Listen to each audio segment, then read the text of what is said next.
ছাত্রছাত্রীরা তোমরা কেমন আছো? আশা করি তোমরা সবাই ভালো আছো। তোমরা সবাই ভালো থাকবে।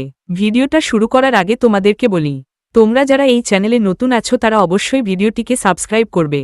ভিডিওটি ভালো লাগলে তোমরা অবশ্যই সকলকে শেয়ার করবে। এখন আমরা ফণী মনসা ও বনের পরী নাটকটি পড়ব। নাটকটি লিখেছেন বীরু চট্টোপাধ্যায়। নাটকটি পড়ার আগে আমরা একটু ছোট করে জেনে নেব। এটি বীরু চট্টোপাধ্যায়ের শিশুতোষ নাটক ফণী মনসা ও বনের পরী। নাটকটির মূল বক্তব্য হল নিজের স্বাভাবিক পরিচয় ও গুণের মূল্য বোঝা। একটি ছোট্ট ফণীমনসা গাছ তার কাঁটাভরা পাতাকে অপছন্দ করত। সে বনের পরীর কাছে সুন্দর পাতার জন্য প্রার্থনা করে।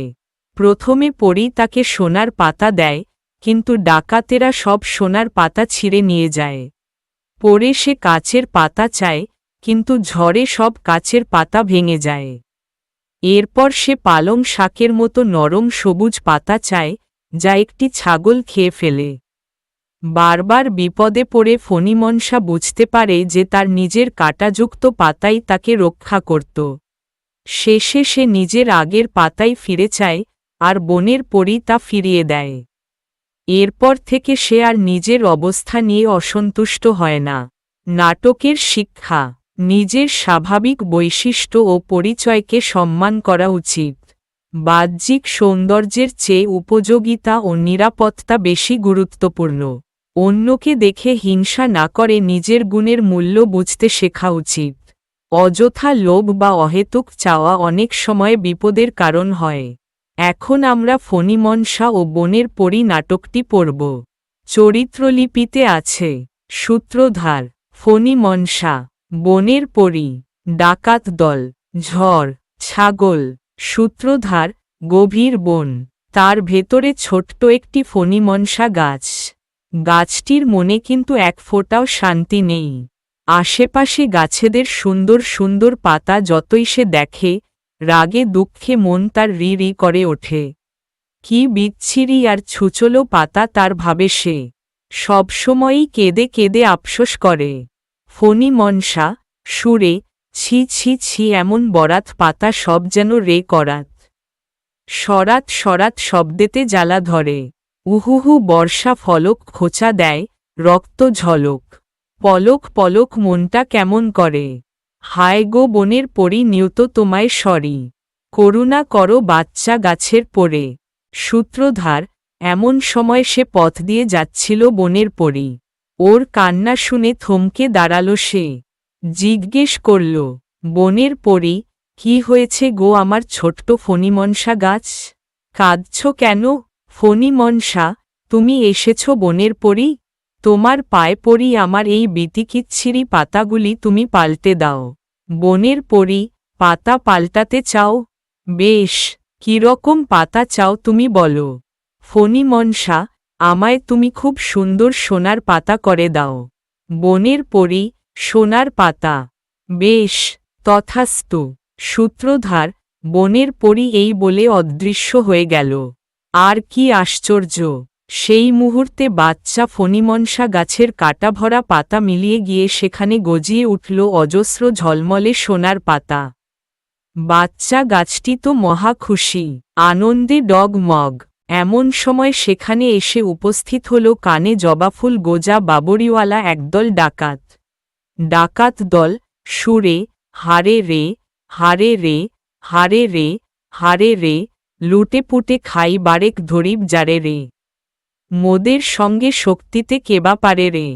সূত্রধার: সহসা সেই জোয়ান ডাকাতদলের নজর পড়ল সোনার পাতা ভরা ছোট্ট ফণীমনসা গাছটির দিকে। ডাকাত দল সুরে: আরে রে, আরে রে, আরে রে, আরে রে, গাছটা নুয়েছে সোনার পাতার ভারে রে। ছিঁড়ে ছিঁড়ে নিয়ে বড়লোক হয়ে যারে রে। হারে রে, হারে রে, হারে রে, হারে রে। সূত্রধার: বলতে দেরি আছে, কিন্তু নিতে দেরি নেই। নিমেষ মধ্যে ডাকাতেরা সব সোনার পাতা ছিঁড়ে নিয়ে পোটলা বেঁধে ওকে একেবারে ন্যাড়া করে রেখে গেল। আর তক্ষুনি কান্নায় ভেঙে পড়ল ছোট্ট ফণীমনসা গাছ। ফণীমনসা সুরে: আহা হা, উহু হু, ওহো হো, আহা হা, ব্যথায় মরি, হায় গো বনের পরী। আবারও তোমায় সরি, করুণা করি বাঁচাও এসে মোরে। বনের পরী, আবার কি হলো গো তোমার ছোট্ট মেয়ে? ফণী মনসা, কান্নাভরা কণ্ঠে, দেখো দেখো বনের পরী, চেয়ে দেখো, ডাকাতেরা আমার কি হাল করে রেখে গেছে। সোনার পাতা আর চাই না। বনের পরী, তাহলে তুমি কি চাও?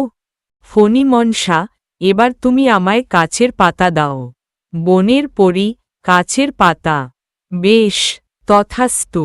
সূত্রধার, বনপরী অদৃশ্য হবার সঙ্গে সঙ্গে ছোট ছোট কাচের পাতায় ঝলমলিয়ে উঠল ফণীমনসা গাছের সারা অঙ্গ। সেই কাচের পাতার ওপর সূর্যের কিরণ পড়ে রামধনু রং ঝিকিমিকি খেতে লাগল। মৃদুমন্দ বাতাসের দোলা লেগে সুমধুর টুংঠাং শব্দ হতে লাগল। কিন্তু এমন সময় আকাশ দিয়ে ধেয়ে এলো দুর্দান্ত ঝড়। ঝড়ের শো শো শব্দ। ঝড় সুরে হু হু হুসো শো শো করে। চলি মোরা দর্প ভরে, পবনের দুষ্টু ছেলে মোরা গো। পথ পথ পথ ওরাই পাতা, মঠ মঠ মঠ ভাঙ্গি মাথা। ছোট বড় গাছের আগাগোড়া গো, শো শো হু হু মঠ মঠ ঝন ঝন। অলটপালট করি যে মোরা এই তো মোদের পণ।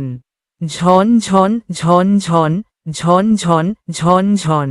সূত্রধার, ভয়ানক ঝড়ে কিছুক্ষণের মধ্যেই ফণীমনসা গাছের কাছের সমস্ত পাতা ধাক্কা খেয়ে খেয়ে গুঁড়ো গুঁড়ো হয়ে চারদিকে ছড়িয়ে পড়ে গেল। একসময় ঝড় থামল আর শুরু হলো বাচ্চা গাছের অঝরে কান্না। ফণীমনসা সুরে, হায় হায় বনের পরী, তোমারে আবার সরি। এসো গো তোরা করি, করুণা করি বাঁচাও এসে মোরে। বনের পরী, আবার কাঁদছ কেন গো আমার ছোট্ট মেয়ে? ফণীমনসা, চেয়ে দেখো কি সর্বনাশ হয়েছে আমার।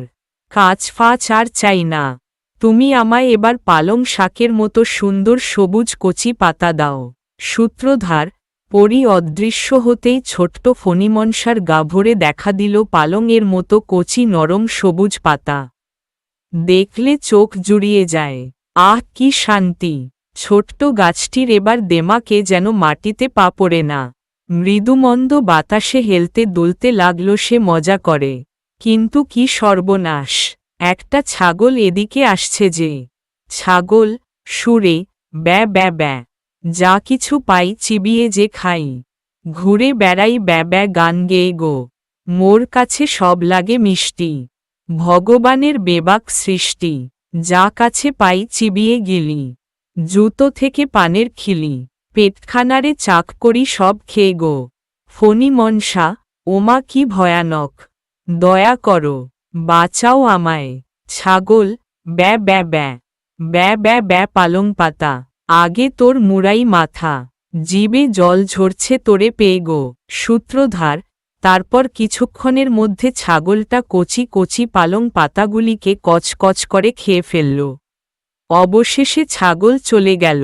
ফণীমনসা কান্নায় ভেঙে পড়ে সুরে, কোথা গো বনের পরী, তোমারে আবার সরি। ঘাট হয়েছে কানে ধরি, করুণা করি বাঁচাও এসে মোরে। বনের পরী, শোন গো আমার ছোট্ট মেয়ে, আমি কাছে থেকে সব সচক্ষে দেখেছি। নিজের অবস্থায় আর নিজের চেহারা নিয়ে যে সন্তুষ্ট না থাকে, তার তোমার মতোই দুর্দশা হয়, বুঝলে? শিক্ষা কিছু হয়েছে কি? এবার বলো কি চাও? ফণীমনসা কান্নাভরা সুরে, আর কিছুই চাই না বনপরী। খুব শিক্ষা হয়েছে আমার। আমায় আমার ওই কাঁটাভরা ছুচলো পাতাই ফিরিয়ে দাও দয়া করে। সেই আমার শতগুণে ভালো। এই ন্যাড়া হাড় জিরজিরে চেহারা আমি আর সইতে পারছি না। বনের পরী, এই তো সুবুদ্ধি হয়েছে তোমার। বেশ তাই হোক, তথাস্তু। সূত্রধার, দেখতে দেখতে ফণীমনসার গায়ে তার নিজের রস ভরা মোটা পাতা হয়ে গেল। আর কখনো সে মিছে বায়নাক্কা করেনি।